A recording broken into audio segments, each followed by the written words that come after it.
The galaxy can't explain how humans react in a fight. Part 1. Alan Wright stood at the large window of the Galactic Conclave station, looking at the blue-green planet below. Earth, his home. After years of negotiations, humans had finally been given probationary membership in the community of spacefaring species. As a former Marine and now a diplomat, Alan felt the weight of responsibility on his shoulders. "Ambassador Wright, the reception begins in 10 minutes, said a soft voice behind him. Alan turned to see Kree-Lax, his Arcturian assistant. The tall, slender alien had skin that shimmered like mother of pearl and large eyes that blinked vertically instead of horizontally. "Thank you, Kree-Lax. I'm ready." Alan straightened his formal diplomatic uniform and checked his reflection in the polished surface of a nearby wall. At 45, his hair had started graying at the temples, but his body remained strong from years of military discipline he maintained even after becoming a diplomat. The grand reception hall was filled with representatives from over 30 different species. Some floated in special gravity bubbles, others moved on multiple legs or undulated across the floor. The air was filled with translation devices that turned the cacophony of clicks, whistles, and rumbles into understandable speech for all. Alan nodded politely to a group of Vendari, deer-like beings known for their mathematical abilities. They bowed their antlered heads in return but kept a careful distance. Most species did. Humans had a reputation that preceded them.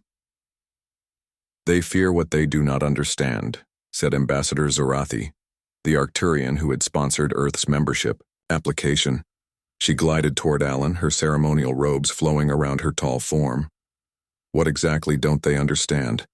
Alan asked, accepting a glass of blue liquid from a serving droid. "Your biology, Ambassador Wright. Your fight response." Zorathi's translator struggled with the concept. "Most sentient species flee from danger. It is the logical response to a threat. But humans, you change when threatened. Your bodies prepare for combat instead of escape. It is unsettling to many." Alan smiled. "Fight or flight, it's just basic human physiology. Adrenaline, increased heart rate, blood directed to major muscle groups. Yet you remain conscious and in control during this state. You make decisions. You strategize. Most species simply run." Zorathi tilted her head. "The Galactic Science Council has been studying the footage from your planet's conflicts. They find it both fascinating and disturbing." Before Alan could respond, the main doors to the reception hall slid open. A group of 12 beings entered, their gray-scaled bodies moving with fluid grace. Alan recognized their species immediately, Kreth, from the outer systems. Their application to the conclave had been rejected 3 times due to their aggressive expansion policies. "I wasn't aware the Kreth were invited," Alan said quietly. Zorathi's skin darkened slightly, a sign of concern in Arcturians. They weren't. Security should have stopped them. Alan's eyes scanned the new arrivals, noting how they spread out across the room rather than staying together. An old instinct from his combat days flared to life. Something wasn't right. "Contact security," he said to Zorathi. "Now." The first blast came from across the room, a pulse of energy that shattered a decorative fountain. Screams and shrieks filled the air as diplomats scattered. The Kreth pulled weapons from beneath their formal wear and began firing indiscriminately. Alan's body responded before his mind fully processed what was happening. His heart rate increased. His pupils dilated. Time seemed to slow down as adrenaline flooded his system. He grabbed Zorathi and pulled her behind a large column as energy blasts scorched the wall where they had been standing. All around them, diplomats were running in panic or frozen in terror. None were fighting back. "Stay here," Alan told the Arcturian ambassador. "I need to reach the security panel by the east door." "You cannot go out there." Zorathi's skin had turned almost black with fear. "The security forces will come soon." Alan looked across the chaotic room. 3 diplomats lay injured on the floor, with more being targeted. "They'll be too late." Without waiting for a response, Alan moved. His combat training took over, assessing threats and plotting paths through the chaos. He stayed low, using overturned tables and panicking aliens as cover. A Kreth assassin turned toward a group of cowering Vendari diplomats, weapon raised. Alan grabbed a heavy serving tray from the floor and threw it with precision. It struck the assassin's arm, sending the shot wide. Before the Kreth could recover, Alan was on him, using the alien's momentum against him to disarm and disable him. The weapon felt strange in Alan's hands, but the principle was familiar enough. He fired at another assassin who was targeting the environmental controls, hitting him in the shoulder.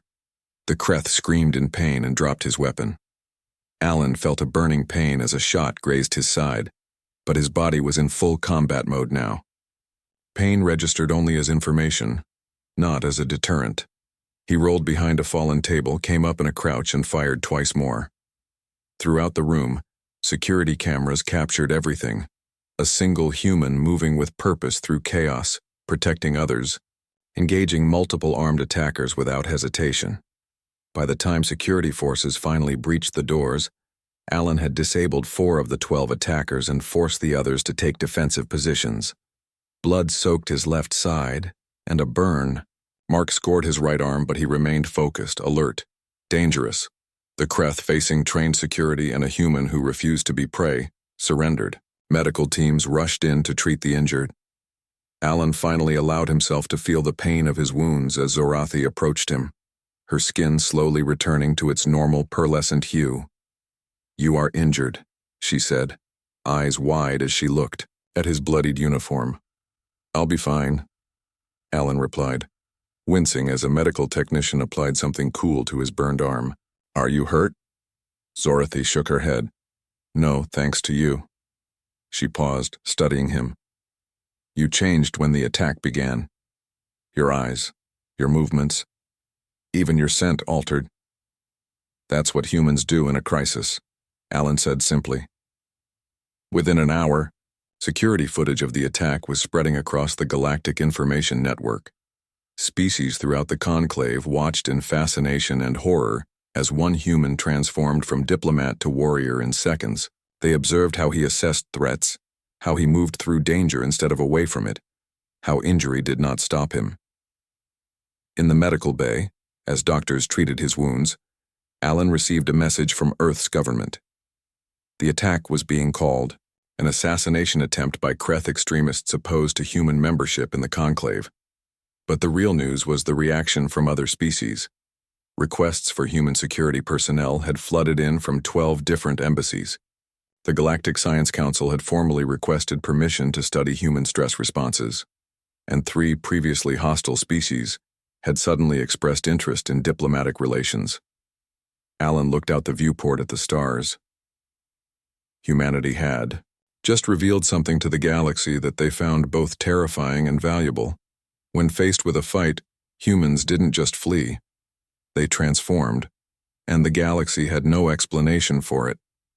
The galaxy can't explain how humans react in a fight. Part 2, Doctor. Eleanor Murphy wiped sweat from her forehead as she studied the readouts on her tablet.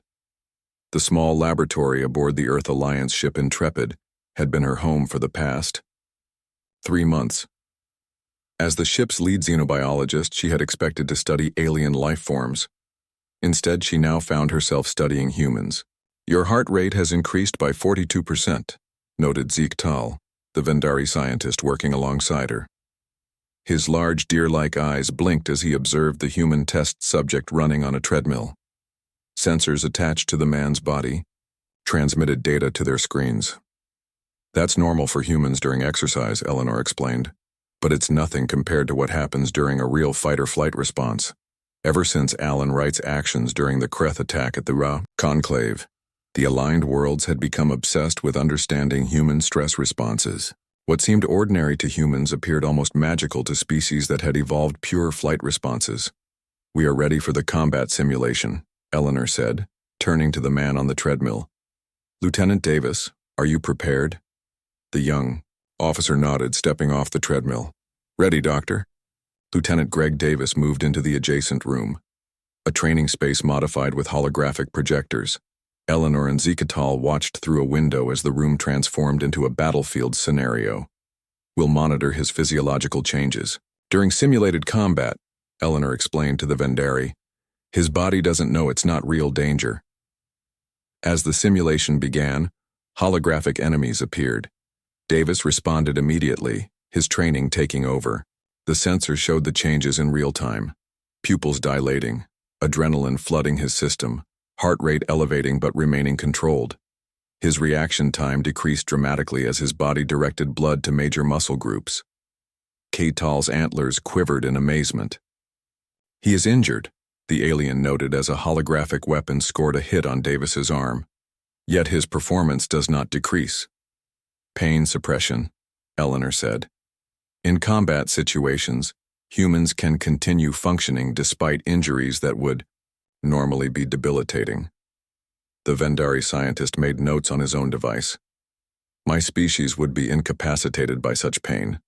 We would freeze or flee. That's why the aligned worlds find humans so fascinating.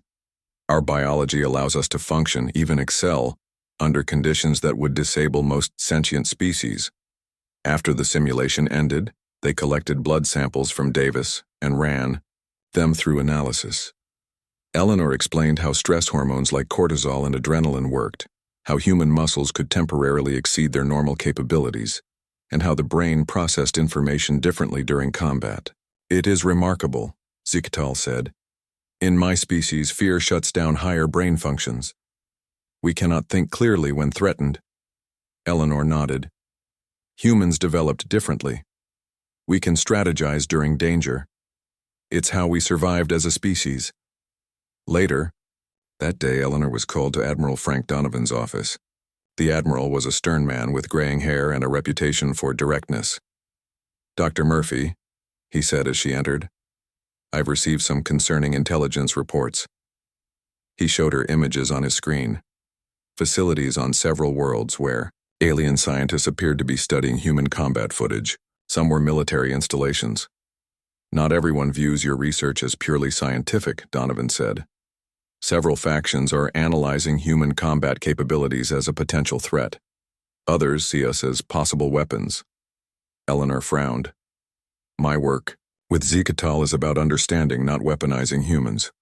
I know that, the Admiral replied, but not everyone shares your perspective. The Kreth Dominion has been particularly interested in your findings. Their conversation was interrupted by an emergency alert. There had been an accident in the ship's engineering section where Vendari observers were touring the facilities. When they arrived at the scene, smoke filled the corridor. A plasma conduit had ruptured, trapping several Vendari behind a barrier of electrical discharges. Most of the ship's crew had evacuated the area as per protocol. But Lieutenant Lisa Ortiz, a young engineering officer, was moving against the flow of evacuees. Without hesitation, she grabbed an insulation blanket and protective gear.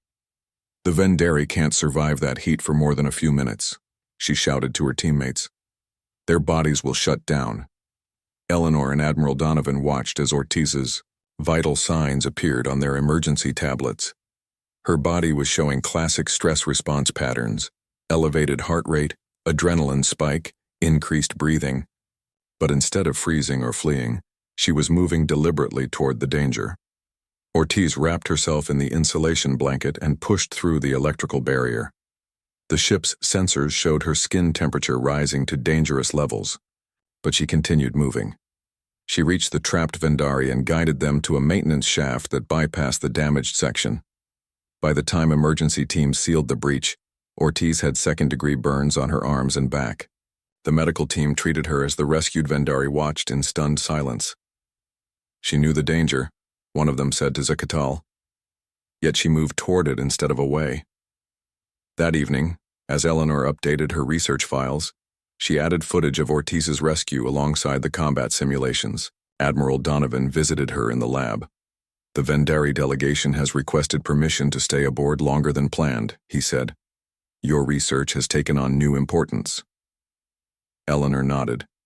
They're beginning to understand that our stress response isn't just about fighting. It's about facing danger, whatever form it takes. Speaking of danger, Donovan said, his voice lower, we've received reports that the Kreth Dominion is mobilizing near the Arcturian border. They've been unusually quiet since the assassination attempt. You think they're planning something? I think they didn't expect humans to react the way Wright did during the attack.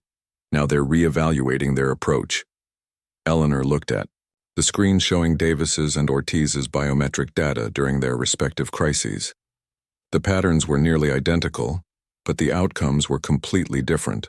One violent, one protective. The galaxy doesn't understand us yet, she said. They see our ability to fight and think we're dangerous predators. They don't realize that same biology lets us run into burning buildings to save others. Let's hope they learn the difference. Soon, Donovan replied, looking at a tactical display showing Kreth ship movements, because I think we're going to have more opportunities to demonstrate both aspects very soon. As he left, Eleanor returned to her research. On her screen, reports from across the galaxy showed growing interest in humanity. Some feared us, others were fascinated, but none of them fully understood what made humans unique in the galaxy. When faced with danger, we could choose to fight against an enemy or fight against the danger itself. The choice was what made humans different. And the galaxy was about to learn that lesson. The galaxy can't explain how humans react in a fight. Part 3. 6 months after Earth joined the Galactic Conclave, the diplomatic ship Harmony cruised through the neutral zone between Arcturian and Kreth space. Commander Samantha Reeves stood on the bridge, her dark hair pulled back in a regulation bun, watching the stars streak by. "We'll reach the Peace Summit in 4 hours, Commander," said Lieutenant Ben Foster, her navigation officer. Samantha nodded. The Harmony carried 30 diplomats from 15 species, all traveling to negotiations on Proxima Station. Relations with the Kreth Dominion had grown increasingly tense since the attack at the Conclave. "Any update on those strange energy readings?" she asked her science officer. "Still analyzing, Commander. They don't match any known ship signatures." Samantha frowned. Something felt wrong. In her 15 years of service, she had learned to trust that feeling. "Yellow alert," she ordered. "Shields at 50%. Let's not alarm our passengers, but I want us ready." The bridge crew moved with practiced efficiency. Humans had quickly earned a reputation for vigilance among the aligned worlds. While other species relaxed during peaceful transits, humans maintained readiness. In the ship's lounge, Ambassador Zorathi of Arcturia was explaining human customs to a group of curious diplomats. "They prepare for danger even when none is present," she said. "It is their way." A Vendari diplomat blinked rapidly, a sign of confusion. "Is that not exhausting? To always expect attack?" "Humans do not consider it unusual," Zorathi replied. "They call it staying sharp." Their conversation was interrupted by a violent shudder that ran through the ship. Emergency lights flashed as the artificial gravity fluctuated. On the bridge, damage reports flooded in as Samantha steadied herself against her command chair. "3 Kreth warships decloaking. They've fired without warning," shouted the tactical officer. "Red alert. Shields to maximum," Samantha ordered. "Evasive pattern Delta." The Harmony was not a warship. Its shields could withstand only limited assault. As another blast rocked the vessel, Samantha knew they couldn't outfight the attackers. "Get me a communications channel to the diplomatic quarters," she said, her voice steady despite the chaos. When the channel opened, she spoke clearly. "This is Commander Reeves. We are under attack by Kreth forces. This is not a drill. All diplomats must move to the designated safe rooms immediately. Security teams will guide you."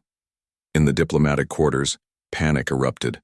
Most species responded to the attack as their biology dictated, with fear and confusion. They moved in disorganized groups, some freezing in place, others running in random directions. The human security personnel reacted differently. Their bodies flooded with adrenaline, but their minds remained clear. They moved purposefully toward the danger, not away from it. Lieutenant Julia Myers, head of the security detail, organized her team of 8 humans with swift hand signals. Phillips and Rodriguez escort the Arcturians to Safe Room 2. Chen and Williams take the Vendari to Safe Room 3. Martinez and I will secure the main corridor. The aliens watched in fascination as the humans transformed before their eyes. Their movements became precise, their voices clipped and efficient. Even, their scent changed, a chemical signal that registered as predator to many species. Another blast rocked the ship. The lights failed completely before emergency power activated dim red lighting. The ship's computer announced in multiple languages, "Hull breach on Deck 4, emergency force fields activated."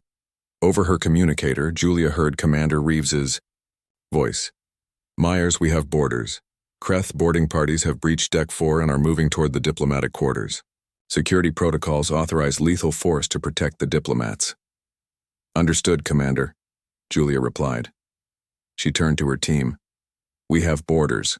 Standard defense formation. Remember your training." The humans checked their weapons. Simple, stun batons and phase pistols. Against well-armed Kreth warriors, they were outmatched. But their faces showed focus, not fear. Zorathi watched Julia arrange her team at key defensive points. "You cannot win this fight," the Arcturian ambassador said. "The Kreth outnumber you." Julia's lips formed a tight smile. "Winning isn't about numbers, Ambassador. It's about determination." The first Kreth soldiers appeared at the far end of the corridor. Tall, scaled humanoids in heavy armor. They moved with confidence, weapons raised. "This is your only warning," Julia called out. "The beings in our protection are neutral diplomats under conclave law." The Kreth commander hissed something in response and fired. The shot missed Julia by centimeters. What followed became legendary across the galaxy. The ship's security cameras recorded everything as the small human security team engaged the numerically superior Kreth forces. Julia took a shot to her shoulder, early in the fight, but continued directing her team. When her phase pistol was damaged, she switched to hand-to-hand combat without hesitation. Officer Martinez suffered a severe leg wound but dragged himself to a better position and continued providing covering fire. Most shocking to the watching aliens was how the humans communicated and coordinated under fire. They didn't break and run as individuals. They moved as a unit, protecting each other and the diplomats behind them. 3 hours into the battle, with the humans still holding their position despite injuries and exhaustion, Lieutenant Phillips noticed something odd about the Kreth attack pattern. "They're hurting us," he said to Julia during a brief lull.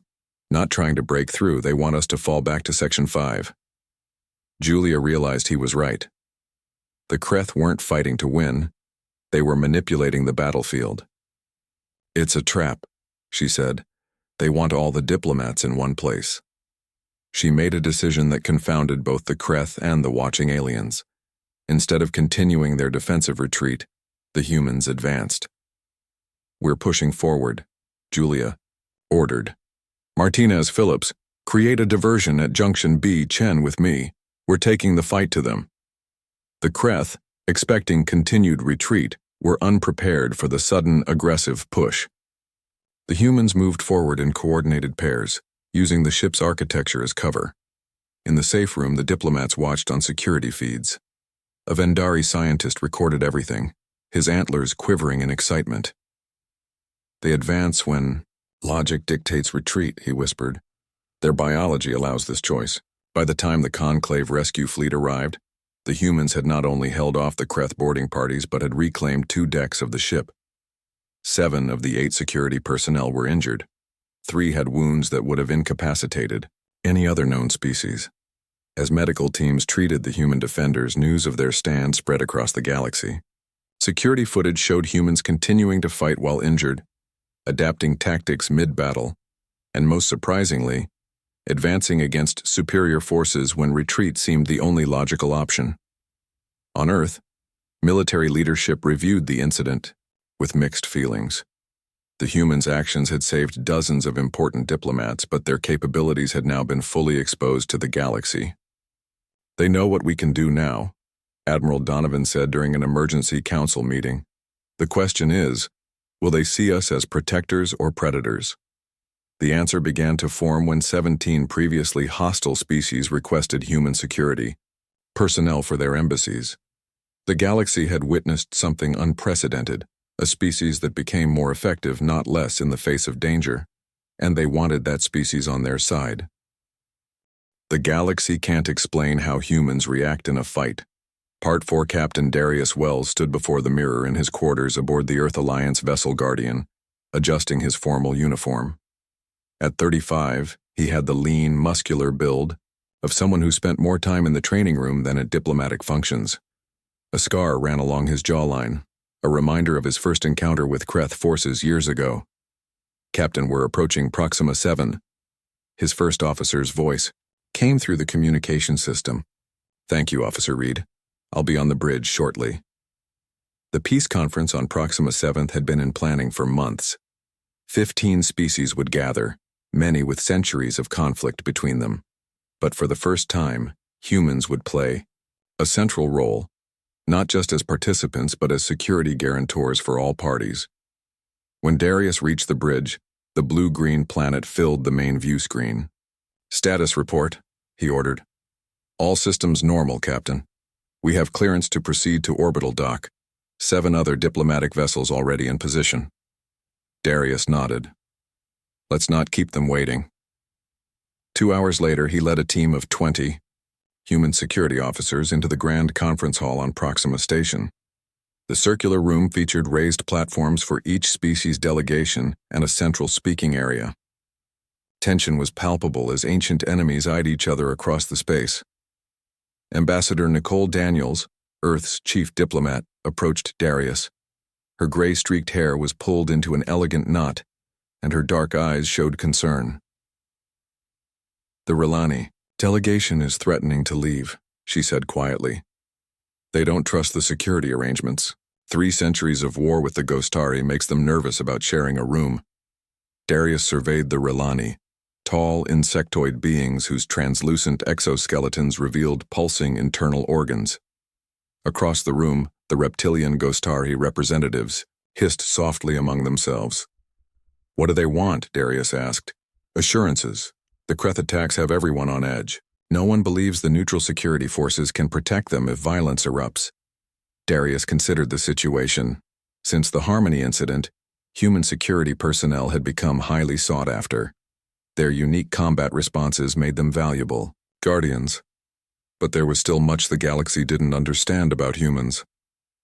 I have an idea, he said finally. But Admiral Donovan won't like it.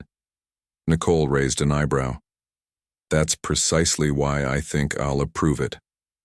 30 minutes later, Darius stood in the center of the conference hall.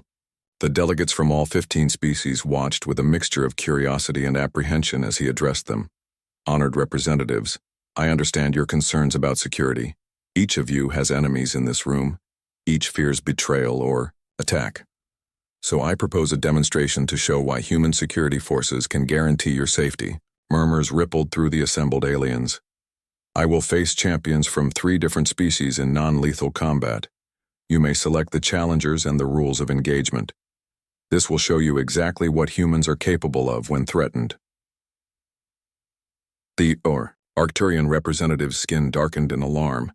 Captain Wells, this is highly irregular for a diplomatic function. So is having 15 species with active conflicts in one room, Darius replied. You need to understand what makes humans different if you're going to trust us to keep the peace.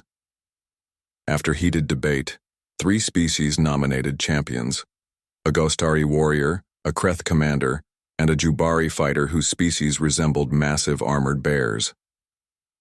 A combat circle was created in the center of the hall. Recording drones hovered above to broadcast the exhibition across the galaxy.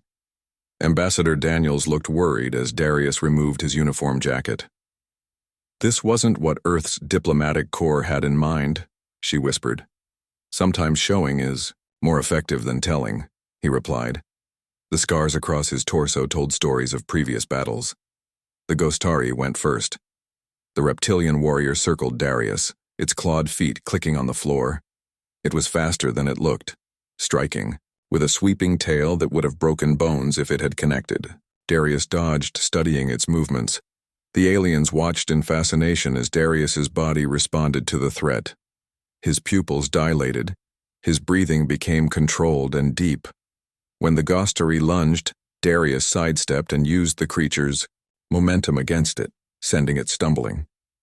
3 minutes later, the Ghostari lay pinned, its breathing ragged. Darius helped it up with a respectful nod. The Kreth commander proved more challenging. Armed with a staff, it struck Darius across the ribs early in the match. The humans staggered but didn't fall. The watching aliens saw something remarkable. Despite the obvious pain, Darius's focus intensified rather than diminished. He adapted his strategy, moving inside the staff's reach. The match ended with the Kreth commander yielding after Darius executed a complex grappling maneuver that no one had seen before. By the time Darius faced the Jubari, he was bleeding from a cut above his eye and favoring his left side. The bear-like alien outweighed him by at least 200 pounds. Several diplomats murmured that the human should concede. No being could face 3 opponents in succession. The Jubari charged with frightening speed. Instead of dodging, Darius met the charge directly. The impact sent him sliding backward, but he remained upright. His feet braced against the floor. In a display of strength that seemed impossible for his size, he redirected the Jubari's momentum and sent it tumbling. The match was the longest, lasting nearly 10 minutes. Darius didn't win through strength, but through endurance and adaptability. When he finally secured a submission hold, the Jubari tapped the floor in surrender. Breathing heavily, Darius stood in the center of the circle. Blood trickled from his nose, and bruises were forming on his torso, but his eyes remained clear and focused. That, he said to the silent room, is how humans fight. We don't always win, but we adapt. We endure, and we protect what matters. He turned to face each delegation. Your safety at this conference matters. My team and I will ensure it, not because we're stronger than everyone else, but because we're willing to stand between you and harm. The impact was immediate. 3 species that had been threatening to leave the conference withdrew their objections. The Relani, who had been the most nervous, requested human officers be stationed near their delegation. As medical personnel attended to Darius's injuries, Ambassador Daniels approached. That was either brilliantly brave or incredibly reckless, she said. Maybe both. Darius winced as antiseptic was applied to his cuts. But they needed to see it. The galaxy fears us because they don't understand us. And now they'll start to understand. Humans don't fight because we love violence. We fight because we're willing to protect what matters, even at personal cost. Within hours, the exhibition became the most watched broadcast in galactic history.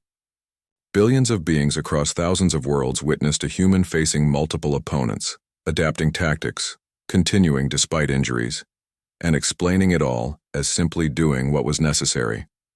The peace conference proceeded without incident. Treaties were signed.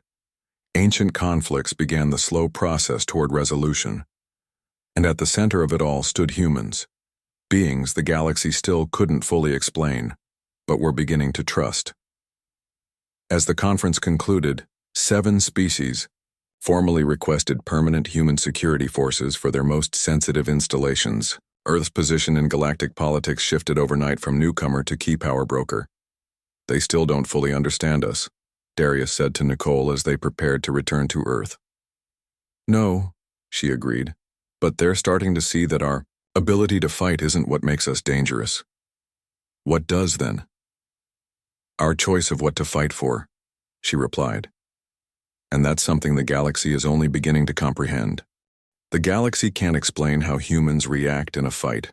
Part 5-1 year after Earth's admission to the Galactic Conclave, Major Kyle Patterson stood on the observation deck of the Earth Alliance rescue vessel Horizon. Through the reinforced viewport, he watched the Vendari homeworld burn. Massive solar flares from the system's unstable star had hit the planet 3 days ago, causing widespread destruction. Major, the latest reports from the surface, said Lieutenant Olivia Chen, handing him a data tablet. Kyle's face hardened as he read. Gravitational anomalies were tearing apart major population centers. Radiation levels had spiked to lethal levels in the northern hemisphere. And worst of all, the planet had only days before becoming completely uninhabitable. How many ships do we have in the system now? He asked. 23 Earth vessels have arrived. 4 more will be here within 12 hours. Kyle nodded. Earth had committed its entire rescue fleet despite warnings from the Conclave Science Council that the rescue operation was too dangerous. The Vendari, once merely scientific partners, now faced extinction. And the other species? Olivia hesitated.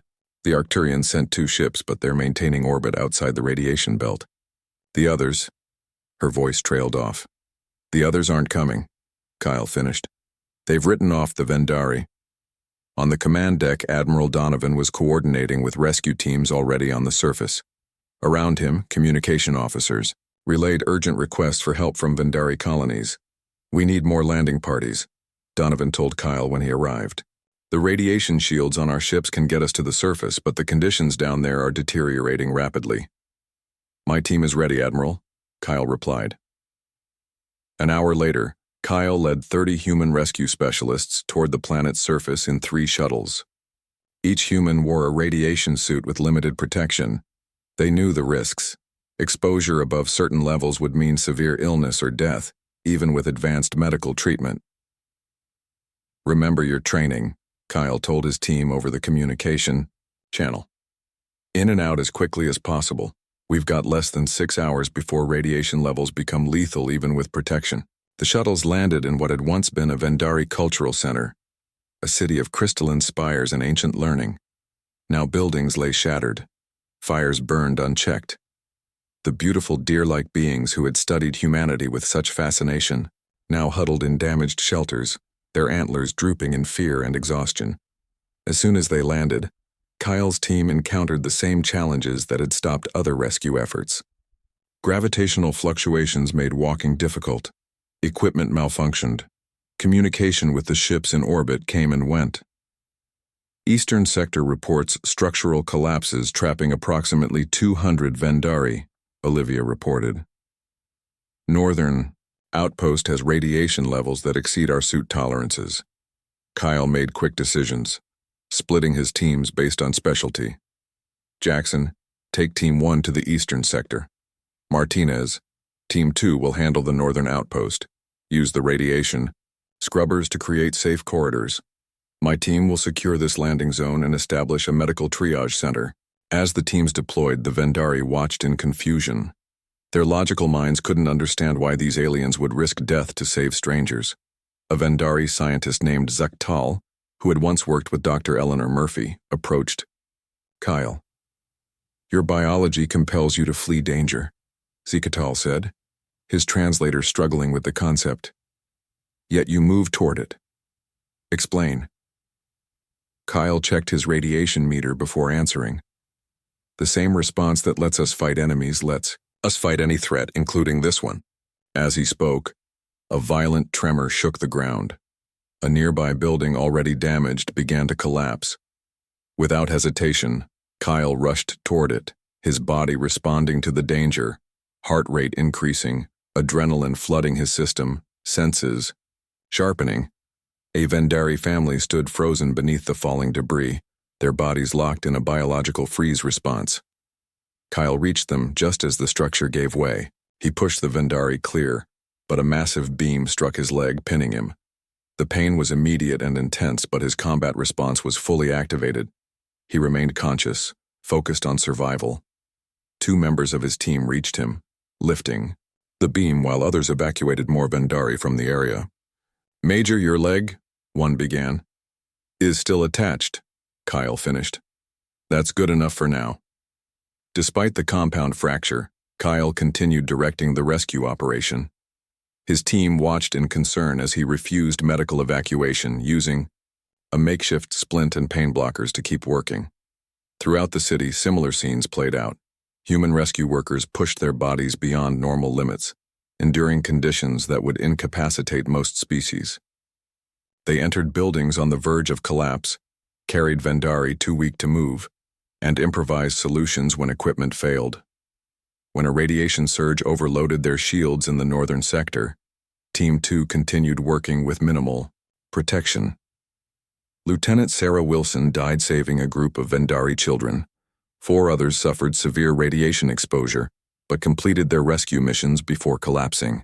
Neural feeds broadcast these efforts across the galaxy.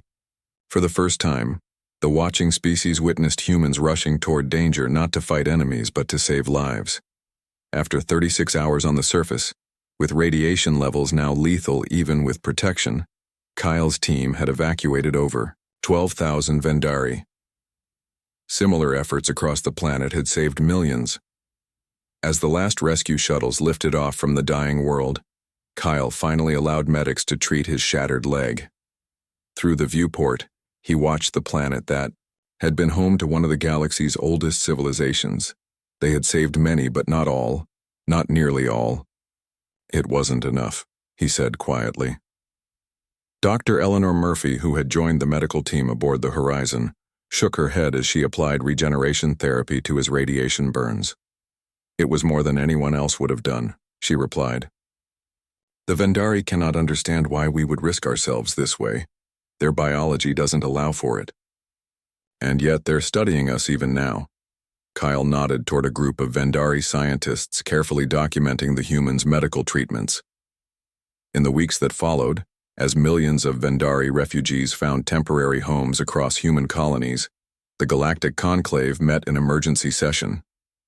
Earth's actions had changed something fundamental in interspecies relations. Admiral Donovan and Ambassador Daniels represented humanity as the Conclave voted unanimously to grant Earth full membership, an honor usually requiring decades of probation. We feared your species for how you fight against others, the Arcturian ambassador told them as she presented the formal declaration. We now honor your species for how you fight against death itself. Back on Earth, Dr. Murphy continued her research. With renewed purpose, screens around her laboratory showed human peacekeeping forces deployed across the galaxy. They were no longer feared as potential conquerors, but requested as protectors by dozens of worlds. We're expanding our research focus, she explained, to Zikatal, who had become her permanent research partner. We're studying whether the human stress response might be temporarily induced in other species during emergencies. To make others more like humans? Zikatal asked, antlers quivering. Eleanor smiled.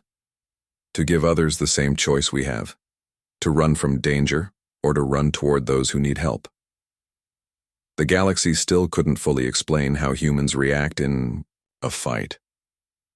But they had learned that humanity's greatest battles weren't against enemies. They were against disaster, extinction, and the uncaring forces of the universe itself. And in those fights, humans never stood alone again.